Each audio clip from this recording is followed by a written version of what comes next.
ఆంధ్ర రాష్ట్ర అభివృద్ధి ప్రదాత నారా చంద్రబాబు నాయుడు గారి 76వ జన్మదిన సందర్భంగా ఆయనకు శుభాకాంక్షలు తెలియజేసుకుంటూ ఆయన 100 సంవత్సరాలు నిండు ఆరోగ్యంతో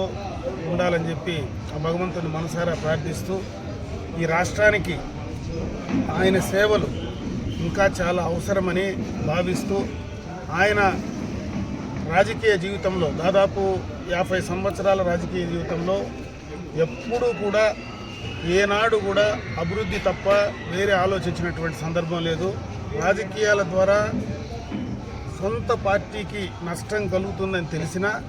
ఈ రాష్ట్ర భవిష్యత్తు కోసమే ఆయన అహర్నిశలు కృషి చేయడం జరిగింది. అదేవిధంగా ఆయన ఇంకా కూడా ఈ రాష్ట్రాన్ని ఏదైతే విభజన ఆంధ్ర రాష్ట్రాన్ని ముందుకు తీసుకెళ్ళడానికి ఆయన ఒక్కడే ఈ రాష్ట్రానికి న్యాయం చేయగలడని, ఆయన ఒక్కడి ద్వారానే ఈ రాష్ట్ర భవిష్యత్తు ముడిపడి ఉందని చెప్పి నమ్ముతూ ఆయన ఇంకా ఆరోగ్యంగా ఉండాలని చెప్పి మనస్ఫూర్తిగా భగవంతుని ప్రార్థిస్తూ మరొక్కసారి ఆయన జన్మదిన శుభాకాంక్షలు తెలియజేస్తున్నాను.